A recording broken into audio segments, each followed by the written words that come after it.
Good to go. Very good. Well, thanks for coming to this, which is an information session on CSSE Calgary's mentoring program. We started this program in July of 2016. We've had 2 rounds of trying to connect early and mid-career safety people with experienced safety people. We've had a few socials, which did involve meeting at a good social place, like we met at Rose and Crown. And so what we're trying to do is look for that next group of people looking for a mentor, and that next group of people willing to put in a little bit of time to mentor those early and mid-career safety people. The value proposition for CSSE is to try to create programming and events that meet the local needs. And we really see in Calgary, our chapter is big, 700 members.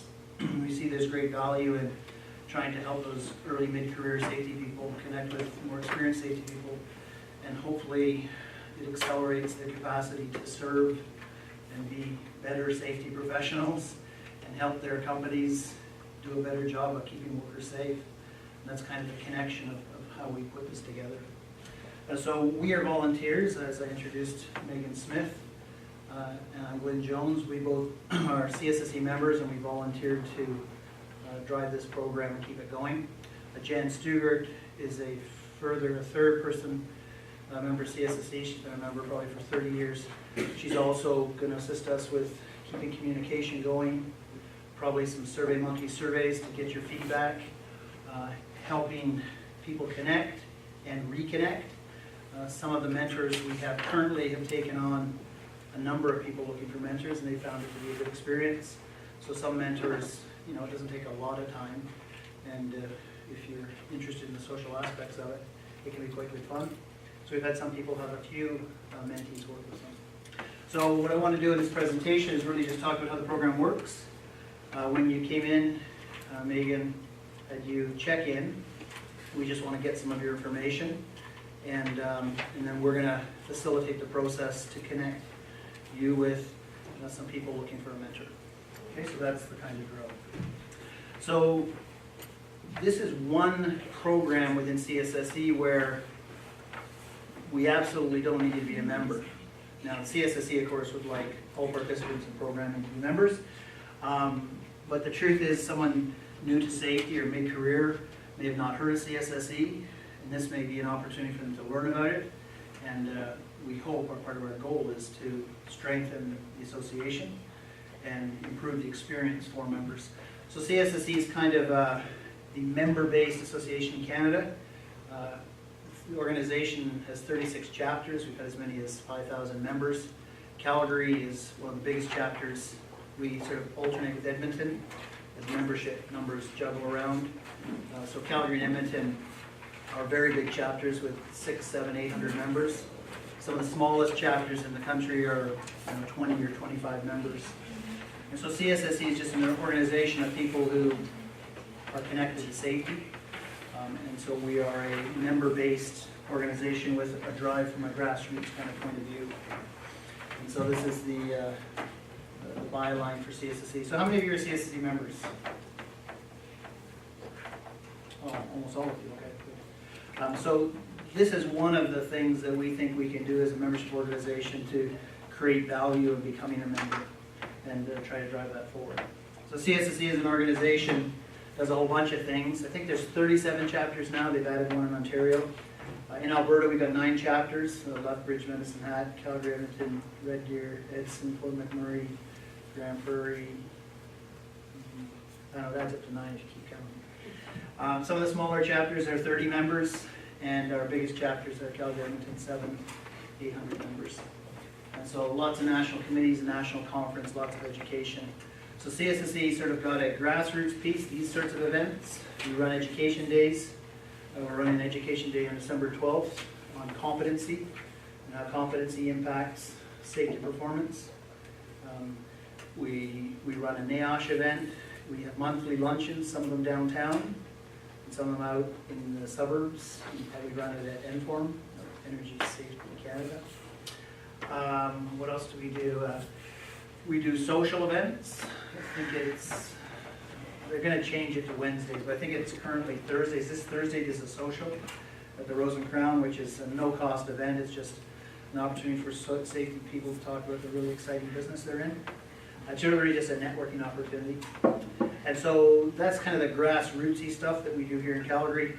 At the national level, they're doing lots of education and programming.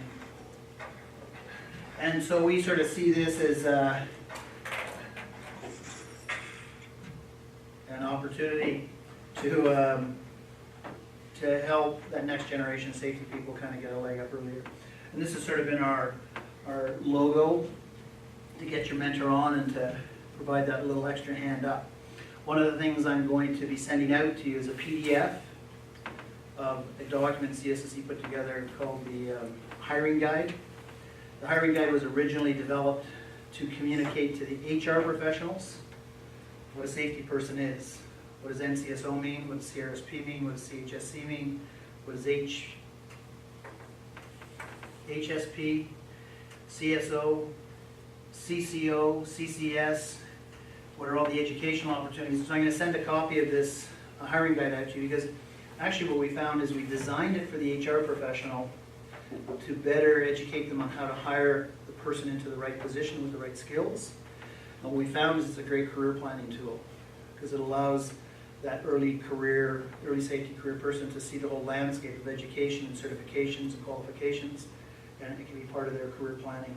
So we're going to send out copies to you as a mentor or as a mentee, as a tool and something you might like to talk about when you're talking about to that early career safety person of what's your pathway look like, where do you want to go, where do you want to take it, and what do you think you'll need to get there.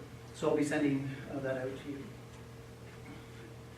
Yeah, so this concept of mentoring, this is one of the things that I wanted to drill home, is to make sure that we're all aligned on what we mean by mentor. Mentor is really someone who's available, who will make themselves available to the mentee.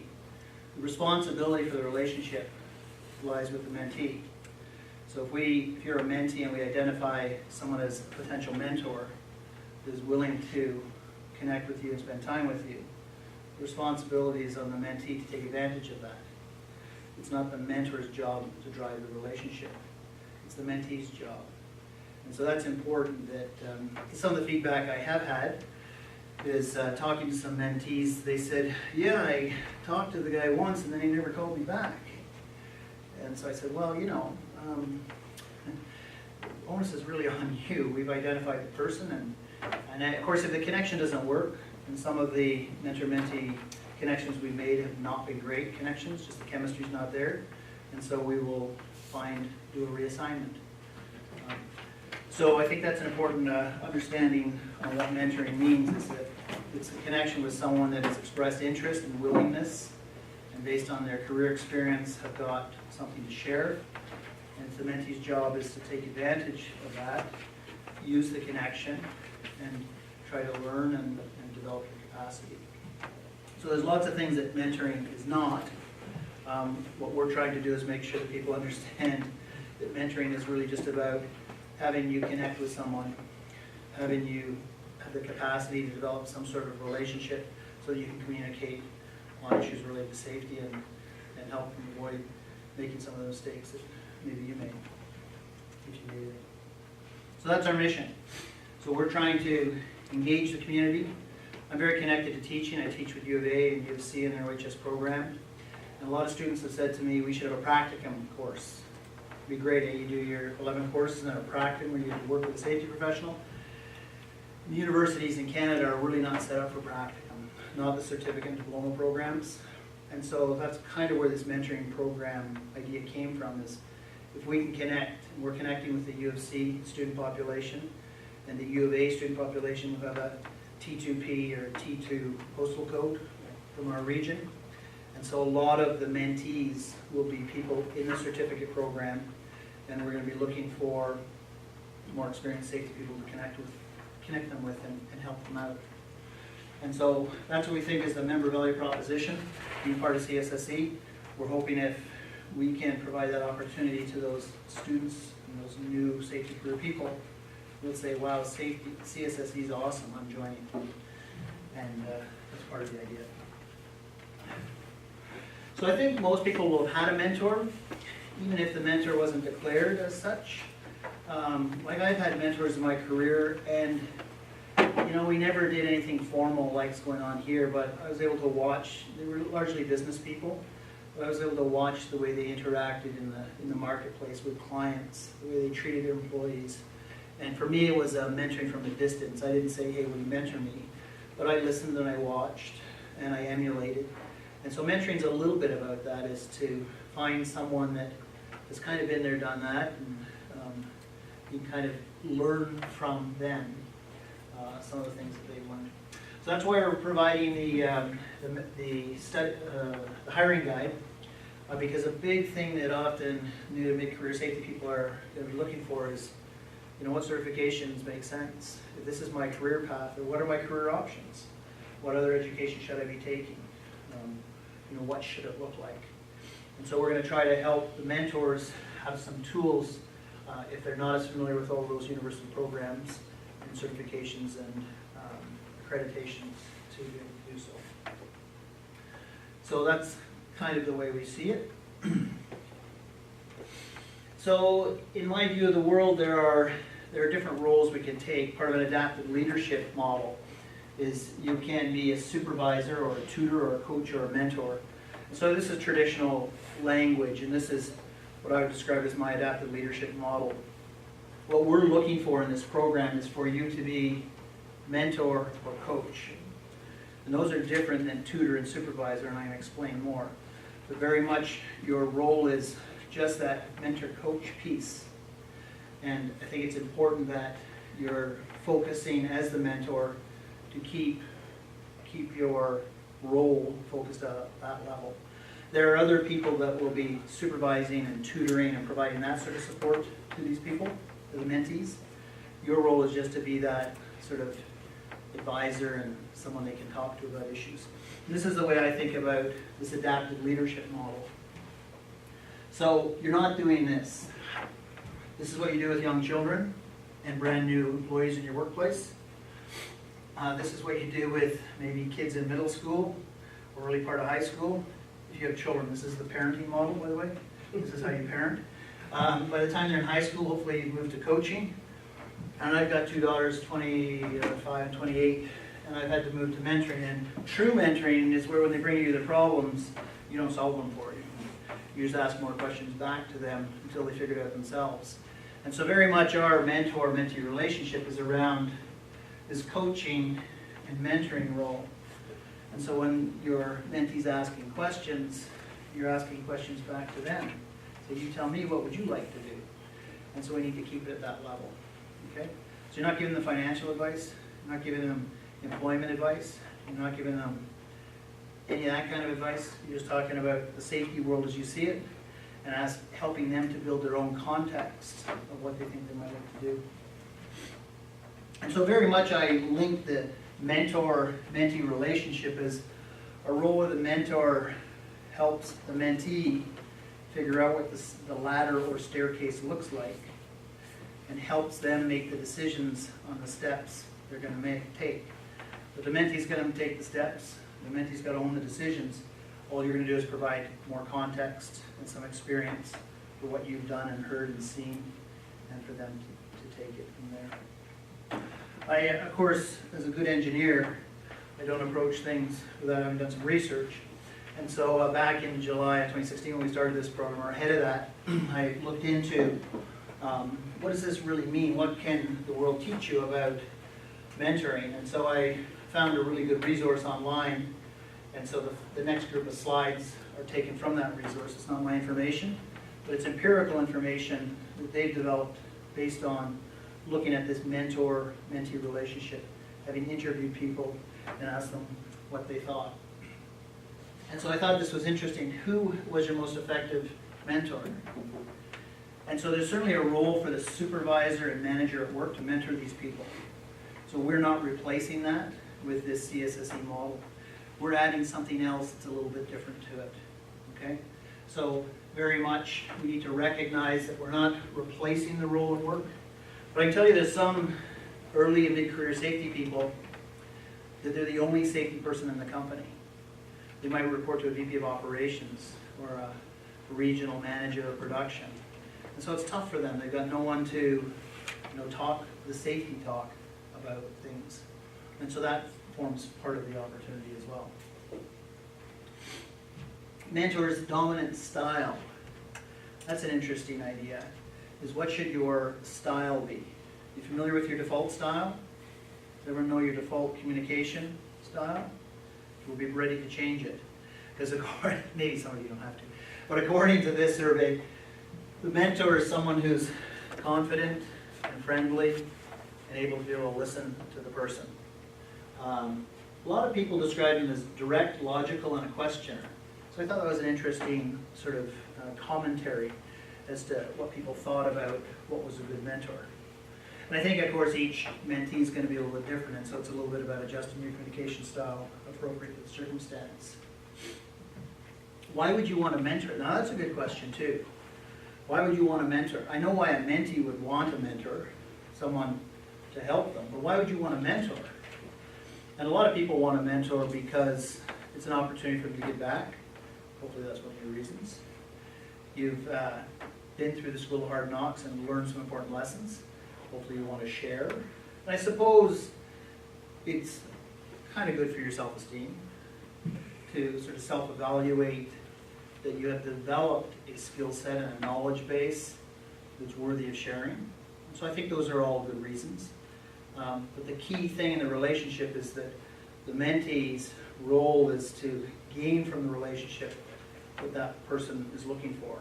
We're trying to facilitate the mentee gaining something from the relationship, requiring the mentor to approach it with the type of flexibility to facilitate that. So in asking some of the mentees what the mentor did for them, they were listeners, they challenged, they coached, helped build self-confidence, hopefully as a wise counsel, can share examples, school of hard knocks, role model, offer encouragement. And so challenged with the IH people that I'm mentoring, one clear goal that I see for us in the relationship is they want to get their CIH. And so I'm facilitating them understanding process, I'm pointing them to websites, I'm talking about references. I'm even pointing them to people that have recently got their CIH. I got mine a long time ago, so I can share my experience of how I got it. But I point them to some younger people who have just got their CIH so they can talk about exactly what it was like. And so I see myself with these, they happen to be women, 2 young women, that I'm a resource to help them learn what they need to know in preparation for getting their mind around it. Both of them could have got their CIH more than a year ago. Both of them are slowly figuring it out, maybe procrastinating a little bit. But it's really not my role to push them. My role is just to give them information as they want it and let them set their path forward. And so it's that difference between, now I have 2 daughters, my approach is probably not quite as relaxed and laid back. It's a little bit laid back, but not quite laid back. So I think that's important that we kind of approach it that way. Most significant thing mentors did, help them build confidence, empower them, stimulated learning, no pressure, self-discovery, shared experiences. Experiences are a good one. Like, how did you get where you are? What was your education? What would you have done differently if you could have gone back? Those are some great things for a mentee to learn. Like, now that I'm on this path, if you were where I am, what would you do maybe differently? And they're good listeners and help them to understand.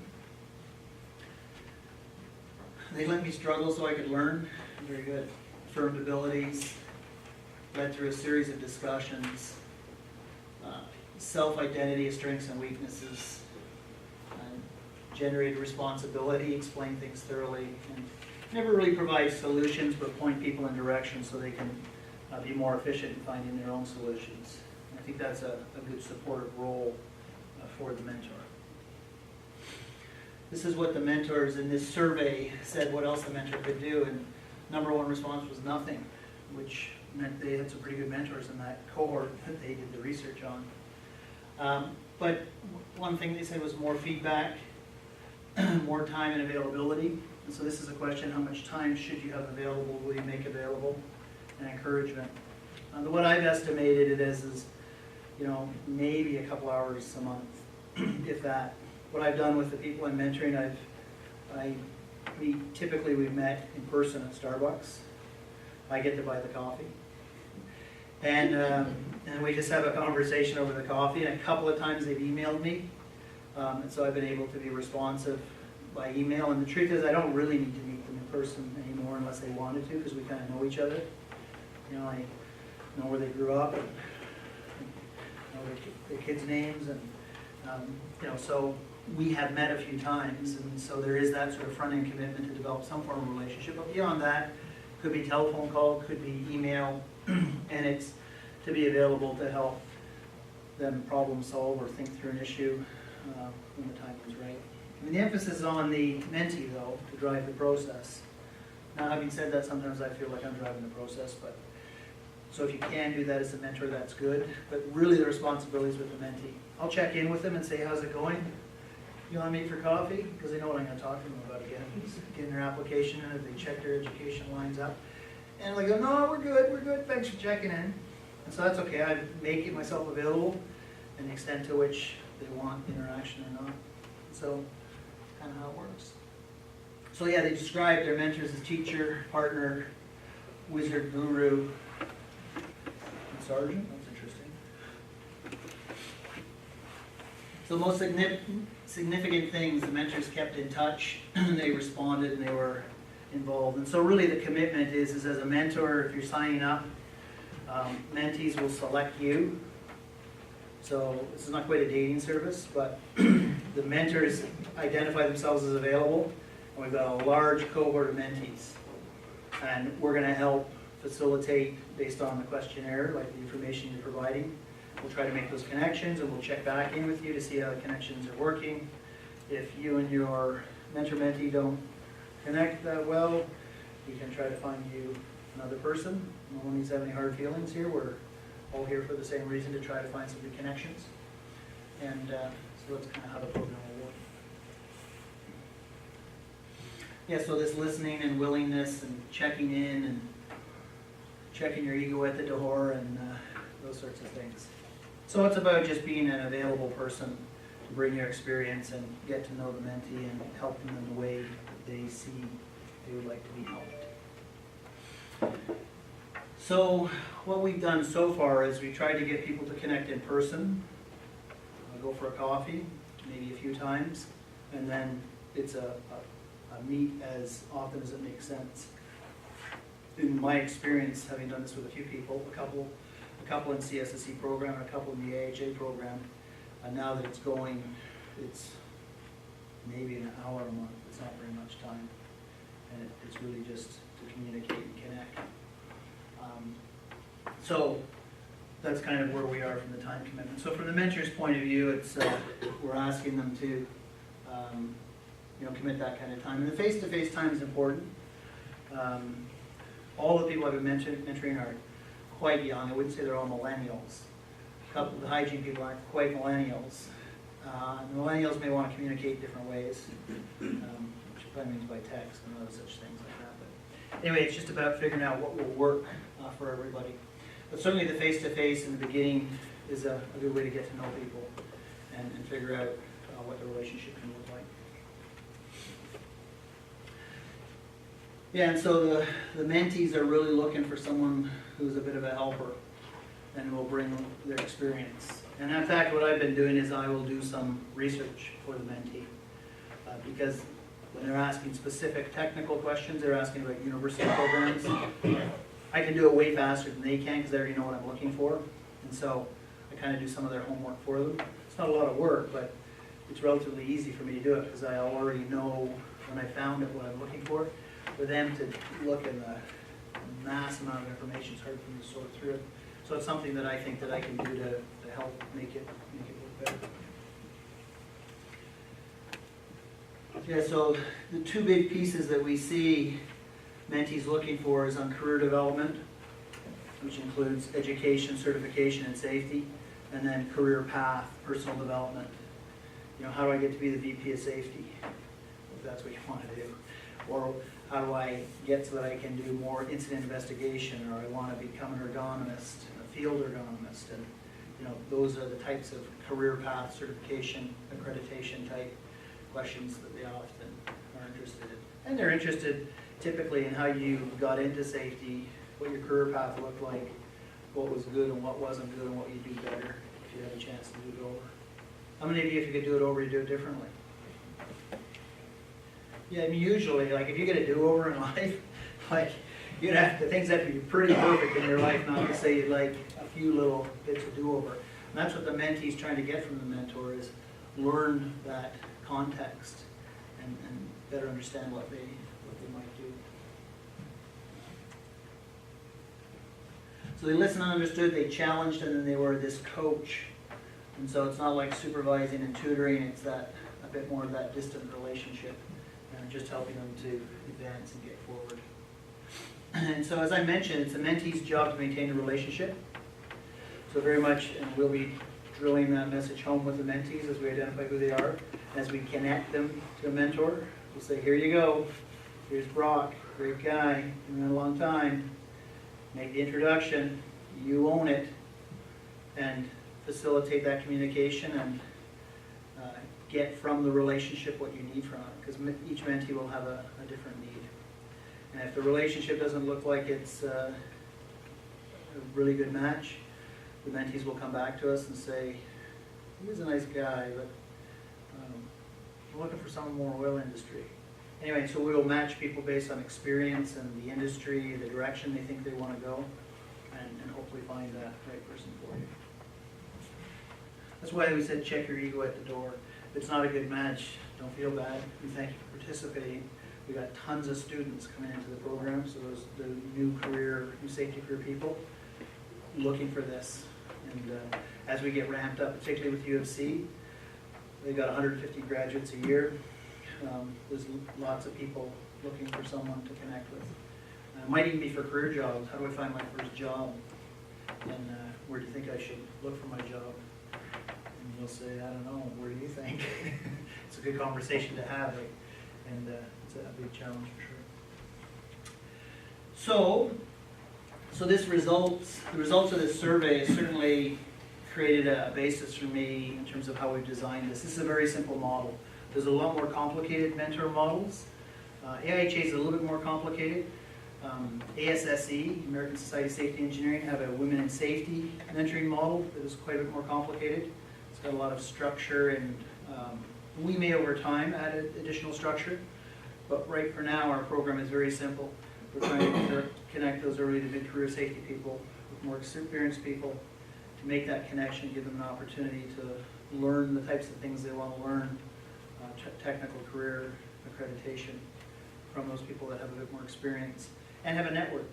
They ask you about ergonomics. I'm not going to answer the question, but I know some ergonomists, and I'll say, hey, call this guy, and I make the connection, and the mentee can now follow up on that connection and talk to my ergonomist friend about ergonomics, and I feel like I'm doing my job to help facilitate that mentee getting connected with the type of people they want to get connected to. That's kind of how I've sort of seen it designed. So it's a very simple program. It's very mentor light.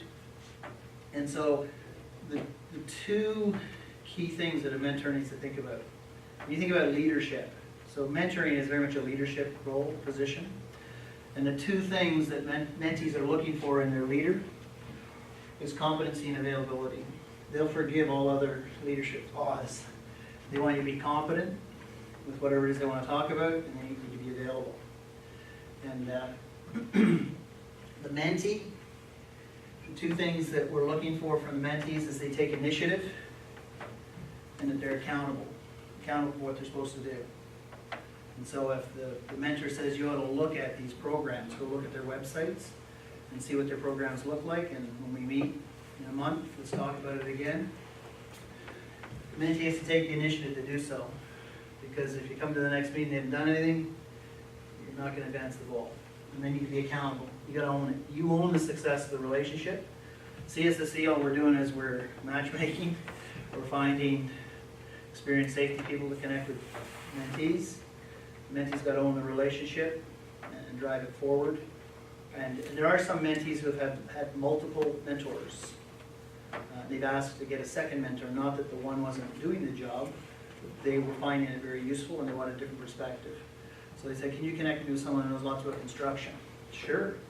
Lots of safety people who spend their whole career in construction. And so they're able to connect with a couple of people. And we've had lots of mentors who've taken on multiple mentees, and as an opportunity to give back. So that's kind of my view of how that all fits together. So the program's simple. When you signed in, Megan collected some information from you. You indicated if you want to be a mentor or a mentee. If you're mid-career, you can do both. You could mentor a new career, early career person, and we could connect you with some gray-haired, really experienced safety person. So if you're mid-career, you can be both mentor and mentee. And everyone should have had a sort of a registration form, just so we have some information about you. We will connect with you by email, and I'll send out a copy of the CSSE hiring guide to both mentors and mentees as a useful discussion tool, just to talk about, because it gives you a good view of the safety world from a credentialing and education point of view, Canada, the US, and around the world, and can form a good basis for starting the conversation. And I always say to mentees, people really like to talk about themselves. So the first question a mentee needs to ask their mentor is, so tell me, how did you get into this field? And tell me what you like about the field. Because mentors like to talk about themselves, And so it just becomes a very easy conversation, and mentees get a lot out of it. Just hearing the story, how you got here, your pathway, and it's a great opportunity for them to advance their thinking.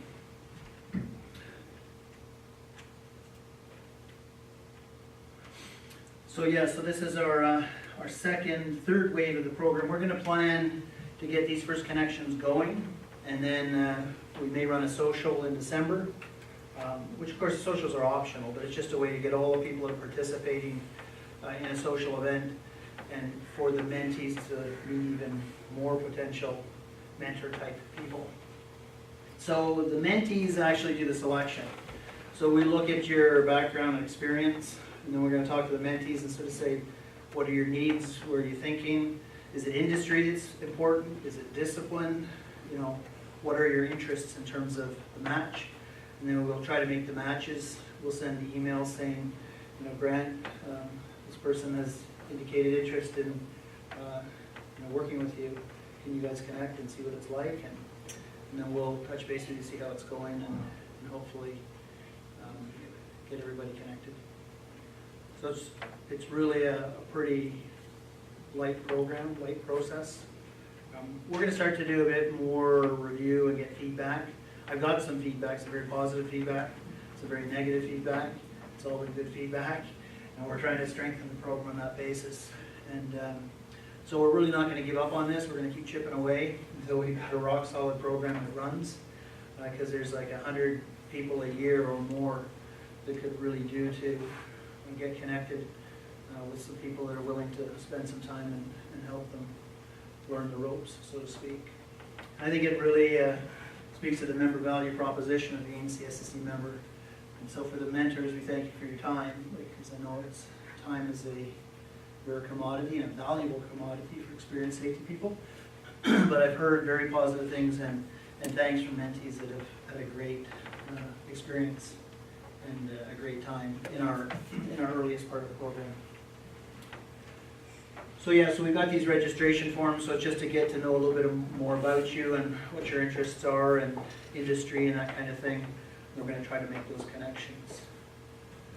And then we will probably do some feedback. We may run some education days focused on this cohort, this group of people. So we start to see it as a group that have shown some initiative, both as the mentors to give their time, mentees looking for some help.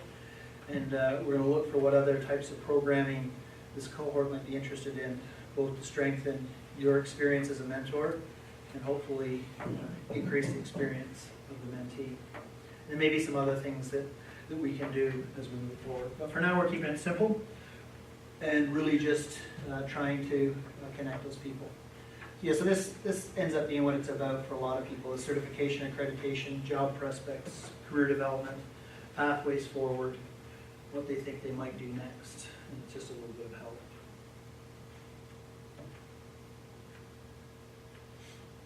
So when it comes to this advice part, you know, I give you advice. Sometimes I give you good advice, and sometimes I give you bad advices. So we're trying to get away from actually giving advice. And so all you can do is speak to the pros and cons of the various choices. Should I get a master's degree? Should I go back to school full time? Should I get my CSP or my CRSP? And I think the mentor's job is just to talk to the pros and cons of all the options and let the mentee figure it out, because it's their life. But you can speak to what at least your experience has pointed in all those things. You know, these are all the choices. Should I go to U of A? Should I go to U of C? Well, I can tell you that the differences in the program, and you tell me which program would better suit you. And so that becomes a key thing about that relationship, is we're not actually giving advice because we're not all necessarily in that role or have that responsibility. So my suggestion is you just keep talking about options and pros and cons and let the mentee figure out.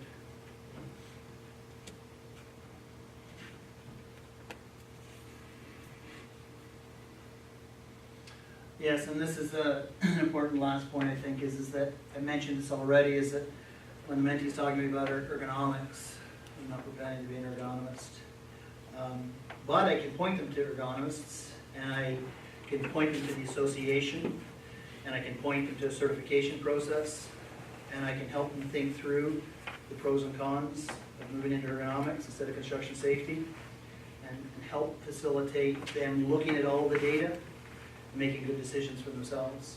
So I'm not making any decisions for them, but I'm helping for them to efficiently collect data to make better decisions.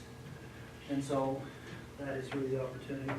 I've heard from mentors that it's a great opportunity. They've enjoyed the experience. It's helped them to reflect on, you know, their career and actually how much they actually know once they start talking to mentees. And it's been very positive for them to, you know, get the opportunity to support someone who's trying to find their way in what is a very moving landscape, the safety profession, as it emerges and tries to become a true profession. So we will have some program evaluation documents that will probably come out to you and the mentors and mentees.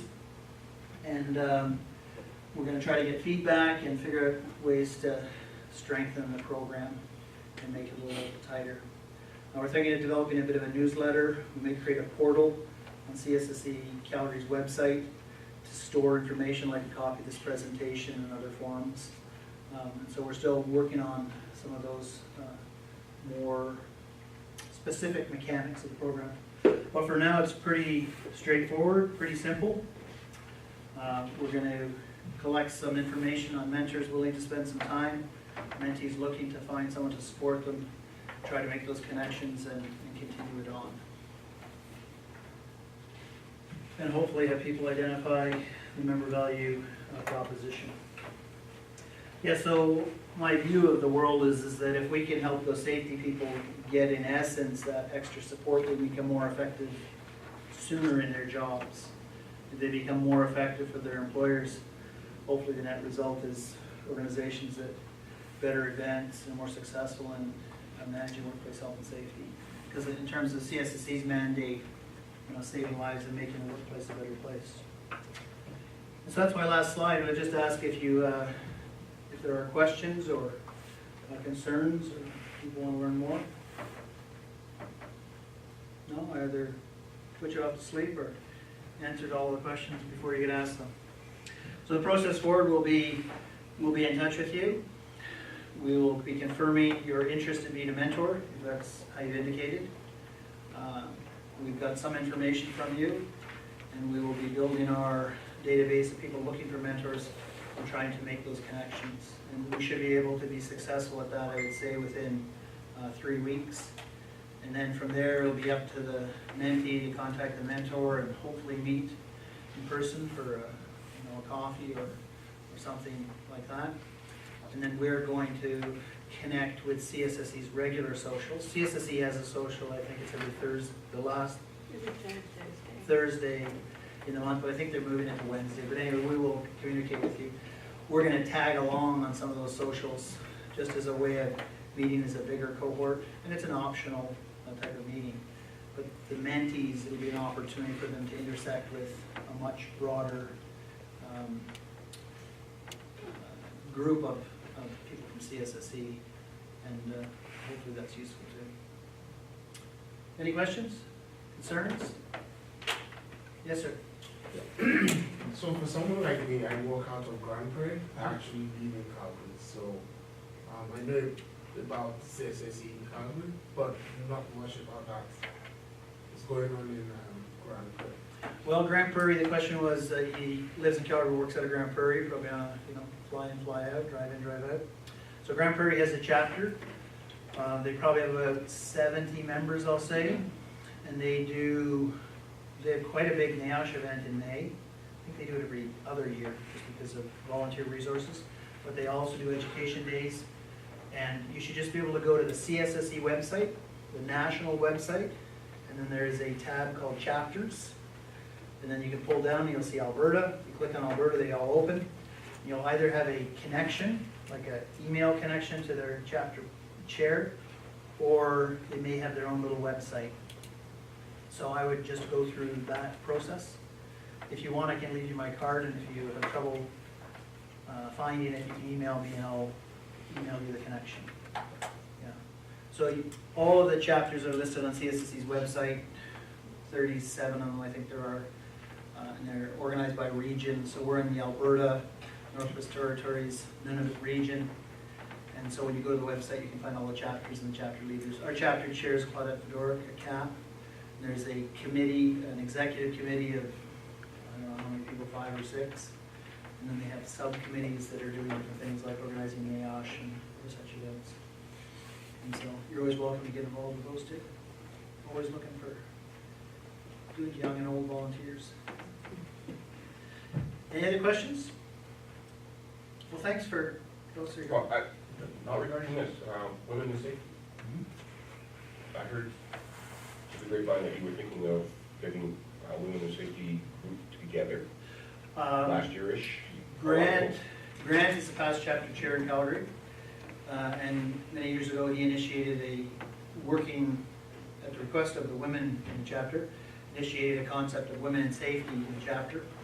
And since then, a group of women in Calgary have formed an organization called Women in Occupational Safety, WOS, and they've actually incorporated as a not-for-profit. And they are, as I understand it, seeking, our new NDP government has got a range of grants available. So I think they made an application to get some grant money to get that program going. So the current chair of that organization is Paula Camkin, or I think she's called chair, I don't know what her title is, but Paula is the chair of that fledgling executive. And I was talking to her recently, they want to get a women in safety mentoring program going. So we're going to connect and see how we can use some of the resources we're developing to help them. But that's a provincial initiative, whereas this is just a Calgary initiative. This is at the Calgary chapter level. And so I'm working, you could say, with permission from the chapter chair, Claudette Fedoric, to run this, to volunteer to run this program. So this is very much a Calgary initiative, and I'm working as an agent of the executive to drive this program forward. But if you want information about that, I mean, you wouldn't let me join, but. No, just because my mentee's a young woman, and I think she could probably be For sure. connected. Yeah, so I think we can do that, and so feel free to send me an email if you need my information. You grab a business card. I'd be happy to connect you with that group. As of yet, I'm not too sure exactly what to do. Any other questions? Well, thank you for coming. Thank you for volunteering your time tonight and for your willingness to participate. We'll be back in touch and start the matchmaking process, and we'll keep it going.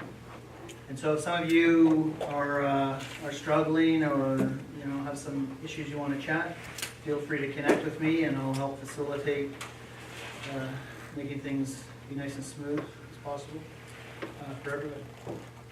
Very good. Thanks very much.